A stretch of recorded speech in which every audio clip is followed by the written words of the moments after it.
Assalamualaikum warahmatullahi wabarakatuh. Waalaikumsalam warahmatullahi wabarakatuh.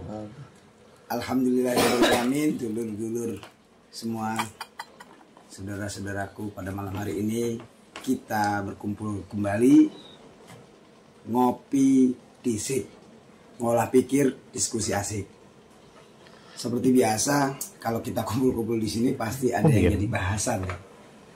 Malam lalu kita sudah membahas banyak hal dan alhamdulillah kita sudah tercerahkan ya.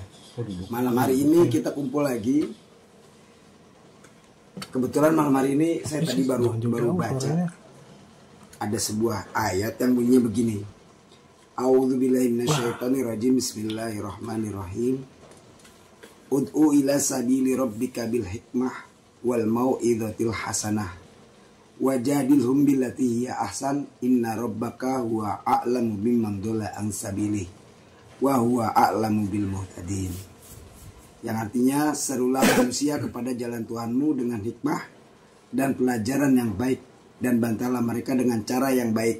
Sesungguhnya Tuhanmu dialah yang lebih mengetahui tentang siapa yang tersesat dari jalannya, dan dialah yang lebih mengetahui orang-orang yang mendapat petunjuk.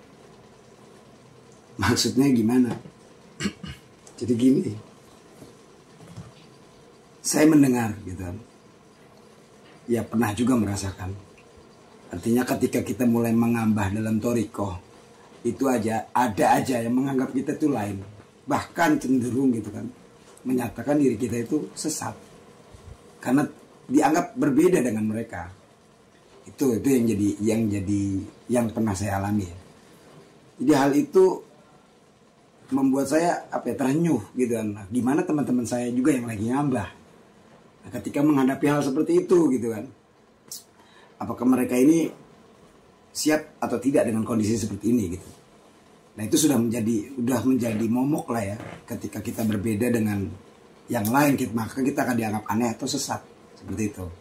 Nah pada malam hari ini teman-teman yang hadir di sini, nah bagaimana kalau ini kita diskusikan, bagaimana menghadapi mereka gitu kan, yang mereka tidak sepaham dengan kita, mereka yang menuduh kita itu tidak di jalan yang benar gitu. Nah sementara dari ayat ini kita bisa mengambil kesimpulan ya gitu. Nah ini dari teman-teman dulu dah. Nah gimana, Bang Andri bisa menanggapi ini gak? Belum. Yang lain dulu. Monggo. Siapa aja sehubungan dengan hal ini. Ya monggo, Kang Kalimi. Ya, silakan Kang Kalimi.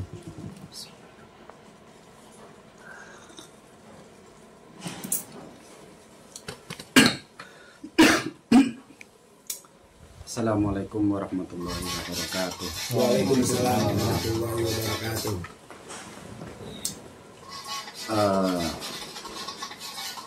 Menyikapi apa tadi tentang ayat apa? Iya. Ud'u Ila sabili rabbika bil hikmah rahmatan bil hikmah. Dikaitkan dengan masih thoriqoh lagi tadi ya. Iya, sehubungan thoriqoh lagi yang kita dianggap sesat. Iya. Nah, kita dianggap sesat. Nah, bagaimana cara kita menyikapi gitu ya? Betul begitu. Kita sama-sama ngangsu kawruh lah, ngangsu kawruh. Ntar kita ujung-ujungnya kita kembalikan kepada murabi kita. Iya. Ud'u dari katakan ud'u dulu ya. Iya. Kita menyeru. Iya. Bisa menghadirkan da'a. Bisa ud'u ila sabili. Sabili kan jalan. Nah itu termasuk thoriq nggih jalan. Iya. Ila rabbika kepada Tuhan. Berarti kan? Iya. Kepada Tuhan. Bil hikmah. Berarti kita diajak untuk menuju Tuhan tapi dengan cara yang hikmah, penuh dengan hikmah. Iya. Ini pas nih dengan hikmah, karena yang penuh hikmah itu biasanya cerita Luqmanul Hakim. Itu contoh Kang Luqman itu. Luqman siapa ya Luqman? Otate matoi. Pelajaran-pelajaran yang penuh hikmah. penuh hikmah. Ya, karena apa? Emang gitu Kang. Ini menurut apa yang saya pahami. Iya, monggo. Karena untuk menuju jalan yang mungkin orang-orang itu aneh, dianggap kita sesat. Karena dia itu beda jalur tempuhnya. Beda jalur tempuhnya. Karena yang kemarin kan udah diulas Romo Yai, yaitu tentang apa, dari segi frekuensinya pun berbeda. Dia masih frekuensi mengandalkan fisik, sedangkan orang yang toreko sehingga dianggap pada dia berjalan ke menitik ke rohaniah, ke rohanianya dia untuk menuju ila sabili rabbik, berarti menuju jalan Tuhan, sehingga dia dianggap nyeleneh.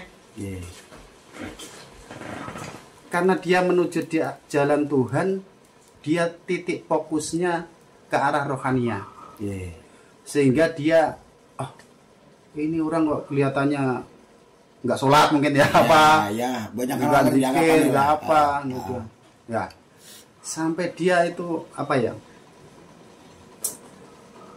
sampai dia ke titik yang tingkatan makabah, sampai makabah itu titik fana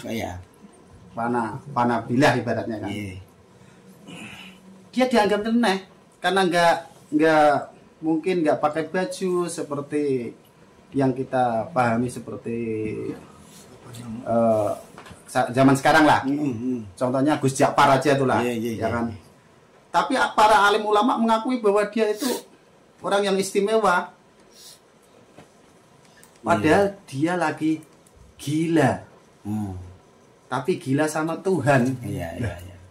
Tapi yang orang yang lagi berkelihatannya dia benar beribadah, dia yang menganggap kita gila, padahal dia sendiri yang apa?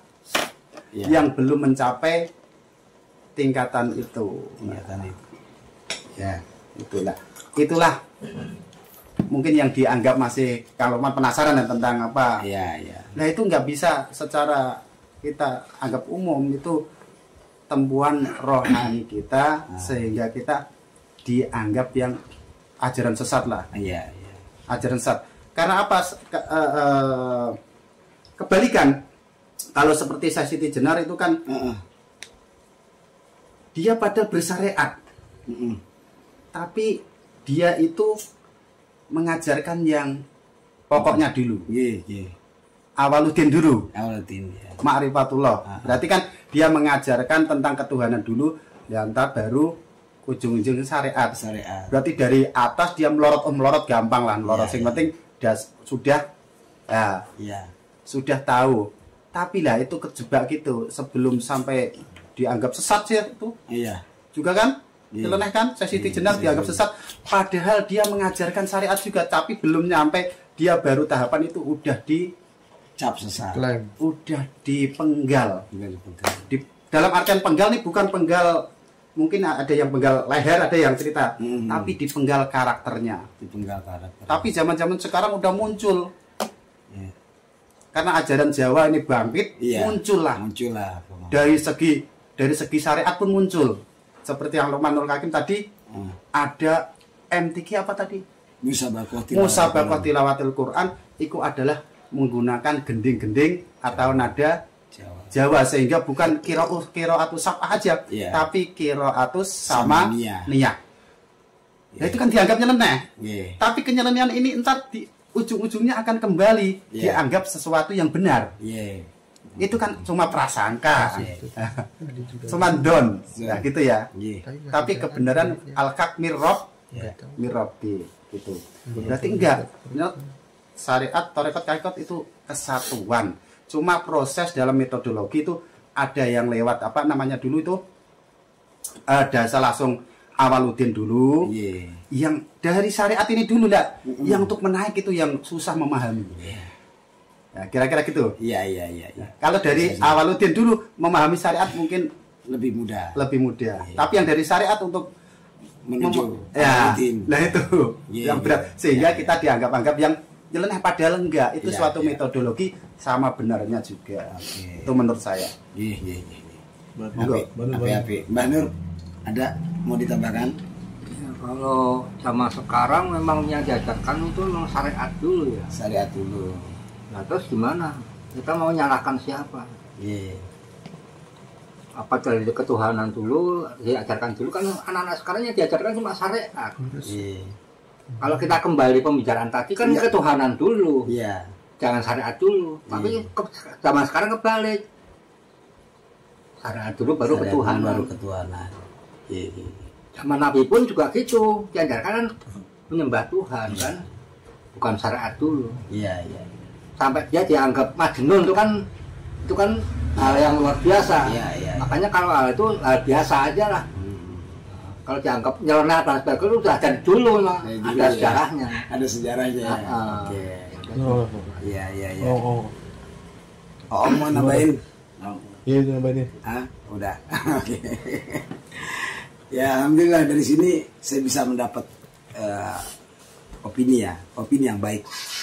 Jadi dari kali ini saya bisa pahami bahwa begitulah memang ketika orang-orang umum diberitahukan tentang yang seutamanya ya sebelum beribadah, sebelum dia melakukan syariat adalah mengenal Allah kan begitu. Allah itu ma'rifatullah begitu.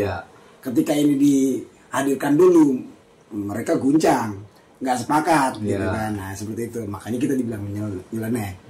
Ya kayak gitu. Terus ditambah lagi tadi dengan Mbah Nur yang menyatakan bahwa sudah menjadi pelajaran umum ya. Kita dikenali secara syariat. Ketika kita mengambah ke sana, mengambah toriko untuk mengenali Tuhan, kita dianggap aneh. Itu bahkan ada yang bilang majnun gitu ya. Iya, seperti itu. Ya, terima kasih, ini masukan yang bagus, opini yang baik. Tapi untuk malam hari ini kita minta kesediaannya kepada Cak Warto untuk memberikan pendapatnya, solusinya bahkan itu tentang perihal ini, Pak. Iya, jadi banyak ya, dan ini bukan katanya, ini pengalaman pribadi saya juga. Ketika kita dianggap aneh, ketika kita bertorikoh, kemudian kita dianggap aneh, Pak. Gitu. Dianggap, oh itu tidak umum, oh itu salah kaprah, malah kita yang dibilang salah kaprah gitu kan. Karena mereka tidak tahu ini gitu kan. Nah ketika saya baca ini, ud'u ila sabili rabbika bil hikmati wal mau'izatil hasanah wajadilhum billati hiya ahsan inna rabbaka wa alamu biman dola an sabili wa huwa alam bil mutadin. Nah ini sekiranya ayat ini mungkin bisa jadi obat buat kita penempuh jalan suluk ini, Pak, buat menghadapi mereka gitu. Itu bagaimana, Pak? Assalamualaikum warahmatullahi wabarakatuh. Waalaikumsalam warahmatullahi wabarakatuh. Dulur-dulur, sanak kadang, sahib, sahabat, teman-teman semuanya. Rahayu Sagung Dumadi.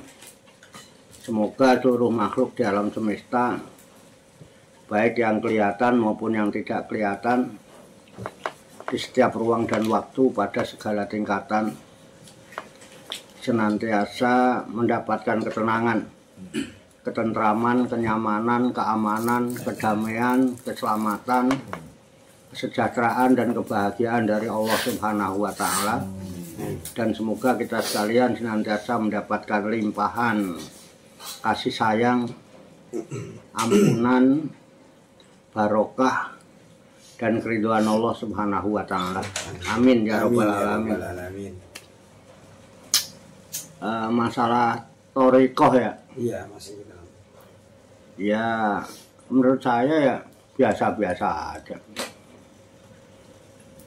Emang ada apa gitu dengan thariqah?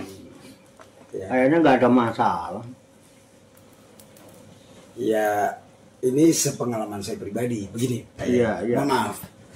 Jadi saya dengan background latar pendidikan yang katanya ala gontor gitu ya, gontor. Mereka ini punya paham yang tidak sepaham dengan jamaah Nahdiyah. Ya mereka menganggap hal ini adalah hal yang aneh gitu, karena menurut mereka ini tidak ada dalam syariat mereka gitu loh. Jadi yang namanya torikoh, syariat, toriko, hakikat, marifat di mata mereka ini nggak ada, gitu Pak. Nah ketika saya mulai, oh di dalam toriko itu ada begini-begini, enggak, itu sesat, bukan katanya Pak, karena saya berkumpul dengan orang-orang itu, seperti itu. Nah bagaimana cara menyikapi itu Pak? Tuh. Ya, memang toriko kan nggak diajarkan di semua lembaga. Yeah. Toriko itu adanya di halakoh dzikir, bukan di madrasah. Iya betul. Di madrasah yang diajarkan ya syariat, bukan toreko. Ya, di situ yang banyak dirosah, bukan tarbiyah. Dirosah itu ya berjenjang. Ya, tempat belajar namanya madrasah. Di pesantren pun ada madrasah kan. Ya, kecuali yang pondok salaf ya. Pondok-pondok yang salafiyah itu nggak ada madrasahnya. Pokoknya orang di situ ngumpul mungkin untuk melakukan pendidikan, terus nanti diajak belajar baca Quran, terus diajari baca-baca kitab-kitab salaf itu yang gundul-gundul itu, sampai mereka bisa baca atau dipahami. Udah nggak ada jenjang, ya yang ada kadar-kadar keilmuan sesuai dengan apa ya, daya pikirnya santri gitu. Beda dengan di pesantren Gontor itu kan udah ada madrasah, ada tingkatan. Mungkin kalau sekarang udah ada PAUD segala mungkin. Ada PAUD, ada TK Islam mungkin ya. Mungkin ada TPG. Mungkin ada TKA, TPA. Kemudian ada madrasah ibtidaiyah kan. Ada sanawiyah. Ada tingkatan aliyah kan, itu semua dirosah. Prosesnya proses pembelajaran.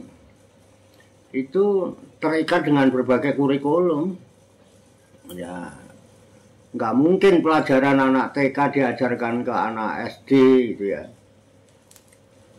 Anak-anak TK diajarkan ke suruh mempelajari pelajaran ibtidaiyah, nggak mungkin. Begitu juga yang ibtidaiyah nggak mungkin belajar pelajaran sanawiyah, apalagi langsung ke aliyah itu. Nah, itu kan semua pakai konsep pendidikan itu. Konsepnya tetap merujuk kepada perintah. Ya, perintahnya intinya ajak-ajak, menyeru.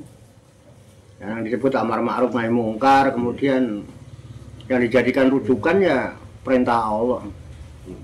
Ud'u ila sabili rabbika bil hikmah wal mau'izatil hasanah wajadilhum billati hiya ahsan. Ya. Inna rabbaka huwa alamu biman dola an sabilihi wa huwa alamu bil muhtadin gitu ya. Nah itu perintahnya bukan perintah pesantren, aja perintah siapa aja. Serulah gitu kan artinya. Ila sabili rabbika, serulah manusia itu supaya berjalan menuju jalan Tuhanmu, berjalan di jalan Tuhanmu. Kalau berjalan di jalan Tuhan berarti tujuan perjalanannya ya menuju Tuhan. Ya kan? Ud'u ila sabili rabbika. Serulah manusia supaya berjalan di jalan Tuhanmu. Tujuannya kemana? Ya menuju Tuhanmu. Untuk kembali dan menghadap kepada Tuhan, kan itu. Itu prosesnya ya siapa aja. Di situ tidak memandang profesi.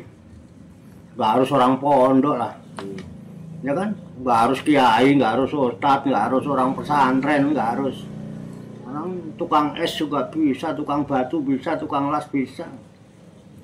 Ya kalau memang dia Islam, hamba Allah ya. Saya tukang las. Ya. Background saya itu light worker saya itu. Saya light worker, pekerja cahaya. Alias tukang las. Jadi kalau kerja harus pakai cahaya. Ya alhamdulillah saya sekarang keluar minat dulu mati landur itu. Jadi nggak pernah kegelapan karena cahaya yang saya bawa itu sangat terang. Itu light worker tuh, saya tukang las. Ya karena saya merasa Islam, diamanati Tuhan untuk menyeru, ngajak-ngajak manusia menuju jalan Tuhan. Ya dengan batas kemampuan yang ada saya berusaha untuk mengajak menuju jalan Tuhan. Jangan diajak ke jalan yang lain. Kan jelas tujuannya. Ud'u ila sabili robika, jalan Tuhan kamu. Ya, Tuhan kamu siapa? Allah, ya ajak orang berjalan di atas jalan Allah untuk menuju apa? Menuju kembali dan menghadap kepada Allah. Kan itu kan maksudnya itu ya. Dengan cara apa ya? Bil hikmah. Dengan penuh hikmah, dengan penuh kearifan, dengan penuh kebijaksanaan. Yang kemudian Rasulullah menyontohkan itu khotibun nasa ala qadri ukulihim. Ajaklah bicara manusia itu sesuai dengan kadar akalnya. Ya kalau anak lagi mondok di pesantren kayak sampean kemudian diajarin yang macam-macam ya susah. Mereka nggak akan terima. Pasti akan menolak. Karena apa? Tatarannya. Kita harus bisa membedakan mana orang bodoh, mana orang cerdas. Itu. Ya. Orang yang baru belajar kan orang masih bodoh. Orang bodoh itu selalu menolak kerjaannya. Orang bodoh kalau dikandani menolak rata-rata. Kalau datang orang cerdas itu mungkin menolak. Beda dengan orang cerdas. Orang cerdas itu dia bil hikmah. Bijak, arif lah. Jadi karena orang cerdas itu dia selalu bisa menerima kehadiran orang bodoh apa adanya. Orang cerdas. Bedanya itu. Ya. Ya dia sadar. Orang cerdas itu penuh kesadaran. Dia sadar orang bodoh itu kayak begitu. Kenapa? Akalnya baru sampai situ. Sehingga orang cerdas, ya udahlah. Emang baru sampai di situ kan pengetahuannya. Orang cerdas itu bisa menerima kehadiran orang bodoh apa adanya. Karena apa? Orang cerdas pernah bodoh. Nah kalau orang bodoh biasa gini dikasih tahu ini walaupun ini benar, dia menolak karena dia nggak pernah nemuin. Bahkan kalau perlu, wah itu sesat itu, bid'ah itu kalau perlu. Dia belum nyampe sini kan. Masa anak SD dikasih tahu pelajaran SMA nolak. Gitu loh, kadarnya kan begitu. Itu biasa-biasa aja.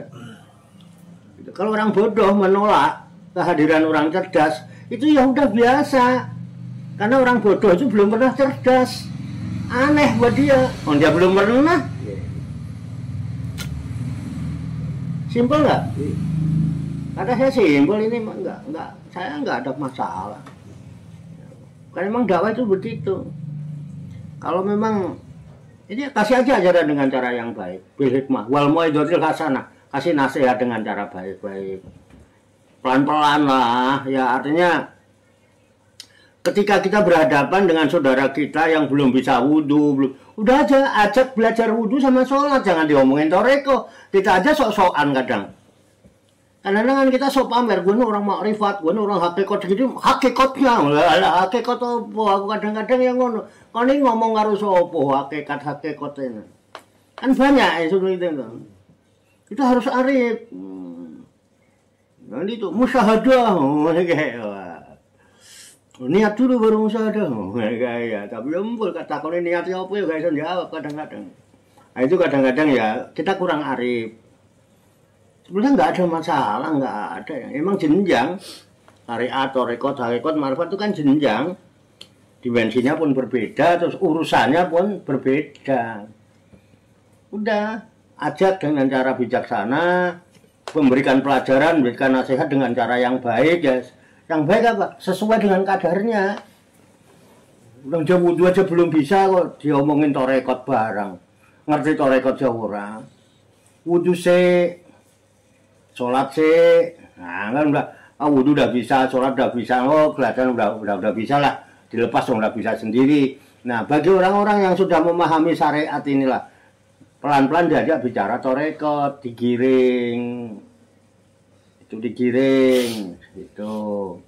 Artinya misalnya kayak saya nih, saya udah berpuluh-puluh tahun, ya sholat, ya puasa, ya sedekah, ya malah udah haji segala kok. Dari dulu begini-gini aja, ini bener apa ora, kan wajar lama-lama. Dari dulu kan, pokoknya kalau kamu sholat berjamaah, pahalanya 27. Terus saja kita lakukan sholat jamaah. Tapi mana dampak dari pahala 27 itu, dan Pokoknya ya nanti balasan tuh. Nanti itu kapan? Nggak ada ujungnya. Nanti itu kapan? Ya nanti kalau udah kiamat. Ya kiamat kapan? Baru jadi ramalan. Ya kan? Kadang-kadang yang ramal kiamat udah mati, kiamatnya belum. Ini kan kadang timbul guncang di hati ini. Otomatis ketika orang sudah melakukan, kalau memang dia benar-benar ya, benar-benar dia berpikir tentang agama yang dia itu semakin dia ini semakin bingung. Contohnya saya aja lah.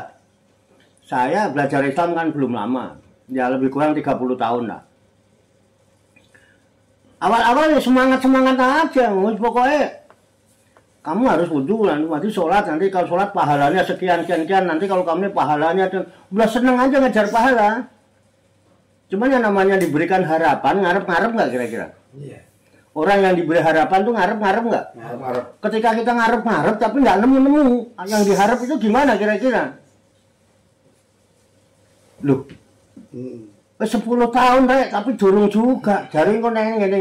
Katanya kalau begini bisa begini, kalau begini, kalau baca ini bisa begini. Udah berpuluh-puluh tahun kita amalkan, nggak ada apa-apanya nyatanya. Kenyataannya nggak ada.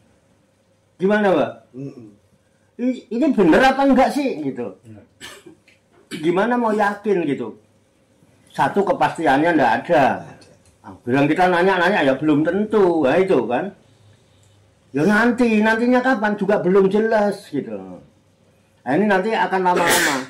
Nah di sini maka orang mulai kita ajak nih berpikir.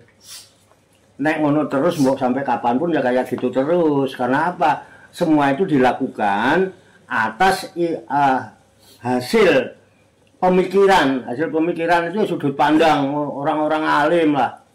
Terus akhirnya dibuatlah satu alat-alat peraga yang didasari dengan hasil pemikirannya. Contoh haji aja loh, haji. Apa benar sih begitu sih sebetulnya? Kalau kita benar-benar ikut Nabi Ibrahim kan harusnya waktu melempar yang dilempar setan. Tapi nyatanya waktu yang saya lempar dinding, lebar tuh dinding. Dan itu bikinan pemerintah Saudi yang bikin. Ada proyeknya lah artinya. Kan itu rekayasa kan. Buatan manusia. Dulunya tiang. Sebelum tembok itu. Sebetulnya. Nah, Ka'bah yang sekarang kita lihat itu ada bajunya. Namanya keswa. Ada talangnya namanya talang emas. Itu yang aneh itu kan pada nyari-nyari berkah di bawah talang emas barang itu kadang-kadang kan. Itu. Nah, hal-hal kayak gini kan membuat kita gampang jadinya. Yang benernya gimana gitu. Nah, dari situlah maka diarahkan ke toreko. Ini sampean kan baru peragaannya. Ya, semua yang sampean lakukan itu belum menyantuh ke dalam kerohanian. Makanya ada toreko yang khusus membimbing ke arah rohani. Dalam istilahnya ke spiritual lah. Ritualmu sudah bagus, tapi kosong dari nilai-nilai spiritual. Makanya sholatmu masih gentayangan kemana-mana karena rohaniamu belum. Makanya kalau mau itu orang harus siap dulu. Siap selamat tinggal yang hanya sholat raganya doang. Coba sholatul lahir batin. Nah, Torekoh mengajarkan itu. Nggak ada yang aneh sebetulnya. Mau ibadah itu kalau lahir sama batin ngumpul. Itu loh sebetulnya. Kalau menurut saya nggak ada ya, aneh-aneh itu nggak ada. Biasa-biasa aja lah. Orang itu ada yang seneng pakai baju, ada yang enggak. Dulu saya punya sahabat, badannya gemuk itu. Bajunya bagus cuma disampirin gini, siapa dulu namanya itu? Ada dulu yang gemuk badannya. Bang sahabat. Bari. Nah, ada. Saya begini aja, saya kalau nggak ada orang saya buka, nggak betah saya pakai baju gini. Biasa-biasa aja kalau ada orang nggak pakai baju. Gus Japar emang sukanya begitu, adem seger. Sekarang orang yang mencela Gus Japar udah bisa belum berbuat seperti Gus Japar. Gus Japar ngumpulin orang gampang kok. Rajin sedekah. Kalau yang ngomenin Gus Japar nggak berbuat apa-apa ya percuma. Padha ae padha karo wong gendeng. Gus Jakfar banyak yang pengagumnya, yang ngepen banyak. Ulama sekelas Gusmus itu ngepen kok sama Gus Jakfar. Malah bikin puisi itu judulnya Gus Jakfar. Ya kalau orang-orang yang komen-komen ini biasa orang bodoh itu. Emang begitu gitu ya. Nggak usah terlalu baper kita.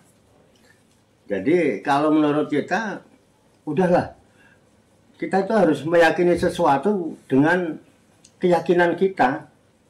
Toh kita hanya bisa berdiri tegak menggunakan kaki kita sendiri. Jangan terlalu bergantung sama kaki orang lain, malah nggak bisa tegak kita berdiri. Dan keyakinan itu nggak bisa dipaksa.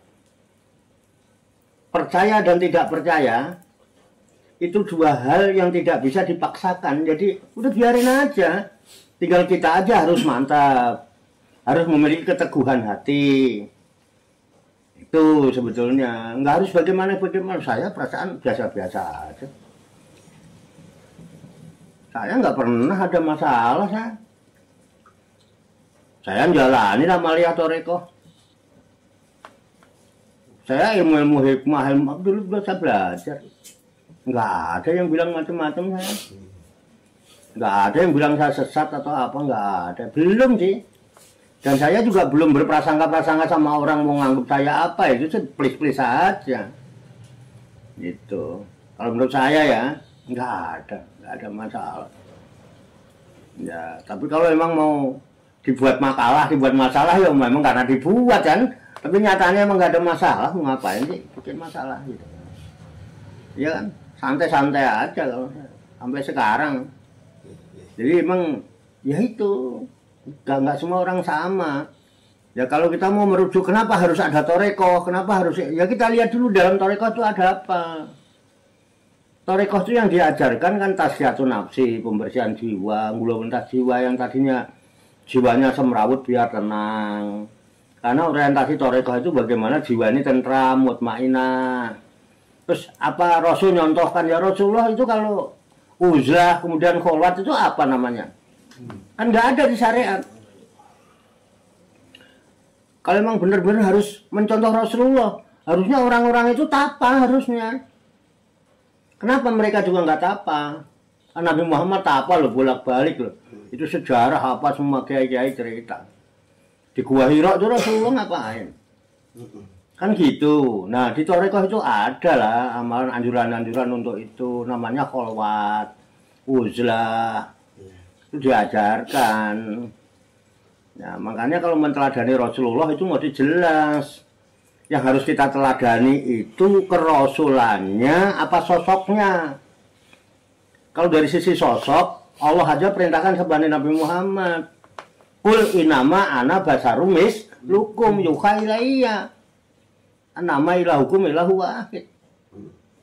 Katakan Muhammad, aku ini manusia biasa seperti kamu. Kalau sosok sama, Rasulullah ya makan, ya minum, ya kawin, ya sakit.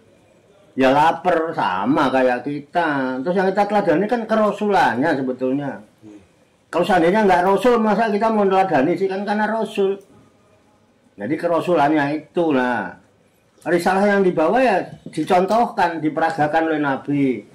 Nabi uzlah ke mana Jabal Nur itu ya, ke atas gunung. Lalu ada gua namanya Gua Hira, kholwat. Itu Rasulullah sendiri. Nah, ketika Rasulullah sendiri di dalam gua kemudian dia menerima sesuatu, itu yang jadi saksi tidak ada. Yang menyaksikan Rasulullah menerima wahyu siapa waktu itu? Kan tidak ada. Begitu selesai dari kholwatnya turun bercerita. Tadi ada peristiwa begini, gini. Nah, tentunya orang-orang waktu itu, orang-orang Quraisy yang tidak pernah mengalami hal itu nggak bakal percaya kalau Nabi itu aneh-aneh aja. Nabi dianggap aneh karena dia nggak mengalami. Nabi juga sendiri ditambah memang nggak ada yang jadi saksi waktu itu. Katanya kan, ya boleh percaya boleh enggak. Yang percaya juga bagus, yang nggak percaya bagus. Bisa yang nggak percaya itu baru mengadakan penelitian, bener nggak ini Muhammad kan gitu. Ada yang nggak percaya, ya ada yang percaya, wajar. Emang nggak ada buktinya kok. Kan katanya masih, semua juga katanya. Itu loh, makanya supaya itu cobalah katanya itu jangan dipercaya dulu. Katanya itu diteliti dulu, setelah diteliti itu dipelajari dulu, kemudian dicoba dulu, dijalani dulu, dialami dulu. Kalau udah dialami kan nanti pengalaman. Kalau kita udah pengalaman, mengalami, nanti akan merasakan. Nah, rasa itu tidak pernah bohong. Setelah kita merasakan kebenarannya, kita yakin orang mau ngomong apa bodoh amat. Enak udah, kan gua yang ngerasain. Lu mah kagak ngerasain, lu ngomong boleh lu udah ngerasain belum, kan itu yang terpenting. Jadi kira-kira begitu, Mas. Iya. Jadi nggak usah terkecoh dengan hal gitu, enggak perlu. Iya. Nggak ada apa-apa. Ya, alhamdulillah cukup membuat saya senang, Pak. Artinya ini konteksnya memang di luar pondok ya. Justru ketika saya udah keluar dan kawan-kawan saya ini ya mereka berseterata ya, pendidikan yang lumayan lah.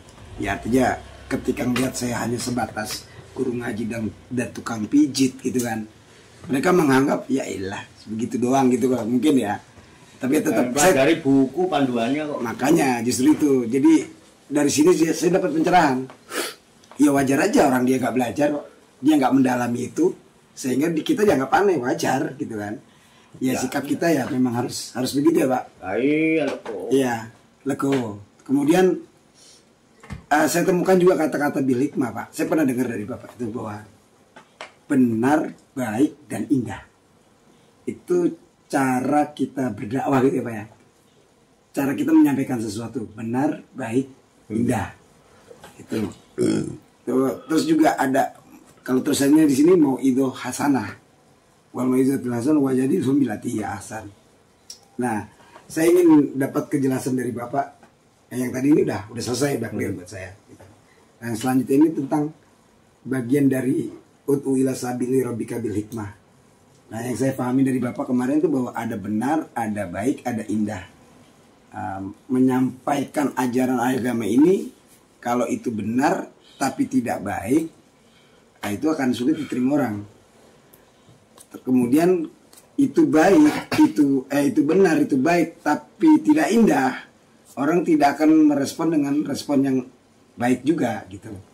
Nah untuk kejelasan ini saya minta kembali lagi pada Bapak untuk menjelaskan itu seharusnya seperti apa sih gitu. Kita nih ya tidak mustahil, kita ini calon mubalik ya, artinya yang akan duduk menyampaikan tentang perkara-perkara yang pelayanan masyarakat lah, seperti itu. Ya. Monggo. Ini kan condongnya lebih pada metodologi ya. Metodologi dakwah sebetulnya. Metodologi dakwah bil hikmah. Ya, yang namanya dakwah itu kan kita sampaikan ke satu kebenaran. Dua kebaikan udah pasti. Ya, benar dan baik itu semua kecenderungan manusia pengennya jadi orang baik, pengennya jadi orang benar kan gitu. Nggak ada orang yang nggak pengen benar, nggak pengen baik. Hanya kadang-kadang mentang-mentang orang merasa benar, bahkan kadang-kadang ada orang yang merasa paling benar. Itu terus menyampaikan kebenaran seenaknya sendiri kepada orang-orang yang mungkin dianggap dia itu orang tidak benar misalnya. Contoh, saya ngaku beriman nih, imannya udah top banget. Nah, melihat dia, saya anggap dia itu kok kafir, kok nggak sama dengan saya, berarti dia kafir. Kemudian, hei orang kafir, nah, itu kan itu bisa marah nggak kira-kira?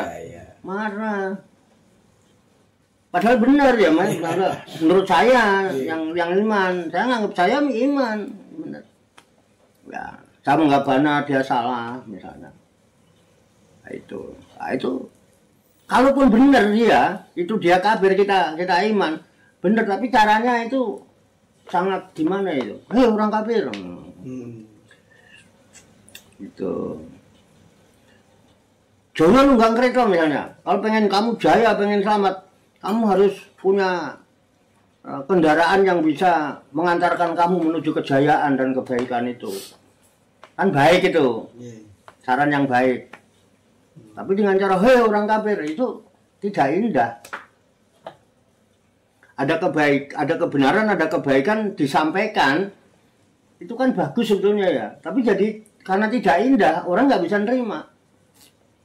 Orang bisa marah ngajak berantem itu kalau yang nggak terima. timbulnya perpecahan kan karena biar gimana orang walaupun jelek itu dijelek-jelekin marah. Iya. Kalau udah tahu ada orang jelek itu jangan dijelek-jelekin, dibaikin aja kan gitu. Orang nggak dijelek-jelekin juga emang udah jelek ya kan. Sampai ada ngomong ya. Ya kan udah jelek ya tambah jelek. Udah jelek ya dibagusin aja, dibaikin aja. Gitu loh. Nah, bagaimana kebenaran dan kebaikan itu supaya bisa diterima orang dengan nyaman, ya kan? Ya itu dibutuhkan dengan cara-cara yang baik. Ya bil hikmah itu ya indah gitu ya, indah. Misalnya keindahan itu biasanya terletak pada rasa, yang disentuh rasa. Rasa itu seni sebetulnya, seni disentuh melalui seni. Jadi yang nyeni gitu loh. Azan tuh bener, mau sholat azan tuh bener. Allahu Akbar, baik, bener baik. Tapi kalau Allahu Akbar, asyhadu an la ilaha illallah, asyhadu an la ilaha illallah, enak nggak kira-kira? Cuman apa-apaan sih itu mesti begitu kan? Supaya yang bener ini baik. Itu dibikin indah. Akhirnya ada nado, ada yang Allahu Akbar, Allahu Akbar, Allahu Akbar, Allahu Akbar. Kan seni. Yang penting seninya jangan merusak kalimat yang ada. Asyhadu an la ilaha illallah. Itu yang mau pakai begitu. Namanya seni itu macam-macam. Allahu Akbar, Allahu Akbar. Wah, keren juga. Asyhadu an la ilaha illallah. Jadi udah bener baik, indah, yang dengerin juga sama. Kalau zaman dulu, hei orang kafir, kamu kepengen selamat, kamu harus punya kendaraan yang menyampaikan kamu menuju dalam keselamatan. Ya orang kesel, wah saramat kan gitu. Tapi coba disentuh dengan seni. Irgo par kafir, saya nunggang kereta, amang dasam mampir, arak sukuh pitik lima, alam yang kilang-kilang, baca sanga, mateng bareng. Adem dia juga tuh, lama-lama penasaran, apaan sih? Nah, kita jelasin pelan-pelan. Begitu, itu metodologi dakwah bil hikmah. Makanya dulu Wali Songo itu suka dakwah pakai budaya. Itu mas kira-kira. Ya alhamdulillah. Terima kasih Cak Warto atas penjelasannya. Jadi itu bagian dari dakwah bil hikmah. Ya alhamdulillah saya tercerahkan bahwa ya dakwah bil hikmah itu baik, benar dan indah. Seharusnya seperti itulah dakwah gitu. Kita bisa melakukannya dengan benar, kita melakukannya dengan baik, kita juga bisa melakukannya dengan keindahan. Nah, ya kembali lagi ya, sejauh mana kita bisa mengasah itu semua.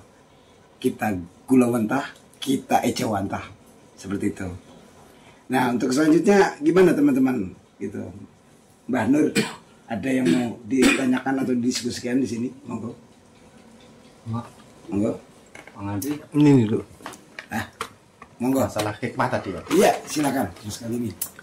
Saya teringat kalau mandang Kang Luqman itu teringat ayat terus saya. Iya lah coba.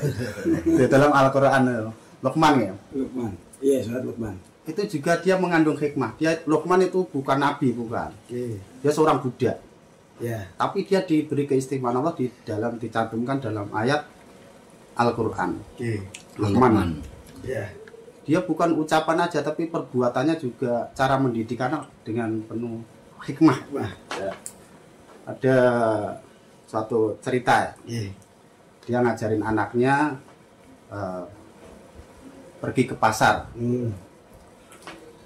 Luqman tuh naik keledai, bigol ibaratnya ya. Ya kuda tapi agak kecilan dah. Lebih kecil tapi lebih gedean daripada kambing, lebih gede lagi. Iya. Namanya keledai. Keledai. Itu Luqman jalan-jalan naik keledai, dituntun anaknya pergi ke pasar, itu disalahkan. Wah, ini Luqman ini orang yang enggak punya belas kasihan, masa dia naik keledai, anaknya itu disuruh jalan untuk kaki, kasihan. Iya. Akhirnya apa? Luqman turun, anaknya digantian, suruh naik keledai. Lewat lagi, disalahin lagi. Wah, ini anak nggak punya adat tata krama, masa anaknya naik keledai, bapak yang nuntun. Kan pelajarannya gitu. Iya. Salah lagi. Karena menghadapi orang banyak masalah. Nah, terus akhirnya dua-duanya naik. Naik, keledainya agak keberatan, ini keberatan banget. Iya. Wah, ini orang anak sama bapak sama-sama nggak punya belas kasihan sama binatang, ya kan, keledai. Kasihan kan? Kasihan. Karena yang dimaukan orang banyak itu yang diinginkan oleh setan. Harus sama. Akhirnya sama apa? Ya kalau ingin sama ya keledainya harus disembelih, dipotong, bikin sate. Mungkin dia seneng kali. Di sate makan bareng-bareng baru seneng kali. Iya, mungkin begitu. Akhirnya apalah? Ini bil hikmah, bil maudati kasana itu menyampaikan kan baik pengucapan atau perbuatan seperti kisah Luqman. Tapi kan itu kalau kita untuk biar orang itu bisa senang, bisa walaupun kita sudah bil hikmah, tapi kadang orang nggak menerima. Kebanyakan orang nggak terima.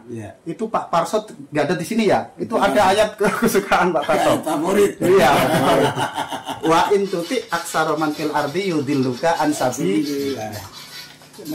Siapa yang ikutin kebanyakan orang ya gitu. Tersesat.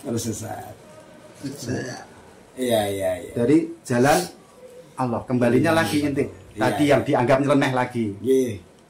Nah, karena dia nggak memahami, padahal dengan cara yang hikmah, dengan metode, tapi dia nggak bisa diterima juga. Karena ikut kebanyakan orang. Ya itulah tadi kita harus berdiri dengan kaki kita sendiri.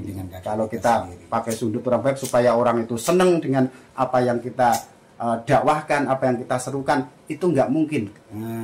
Nabi aja ada yang nentang, ada yang tidak. Itulah butuh perjuangan. Iya. Perjuangan. Istiqomah. Kita kenduk lah, kita berjuang lagi, bangkit lagi. Oke, siap kawan. Terima kasih. Iya. Mantap. Satu kata motivasi ya. Ya, kata-kata yang memotivasi saya. Terima kasih Kang Kalimi. Ya, artinya kalau mau berbuat baik dan tahu itu adalah perbuatan benar, ya jangan peduli kata orang ya. Jalan terus. Perjuangan. Hidup adalah perjuangan. Itu ya. Saya sepakat dengan Kang Kalimi. Mbah Nur mau nambah kan? Ya, jalanin aja, biarin aja, nyasar. Jalanin aja. Karena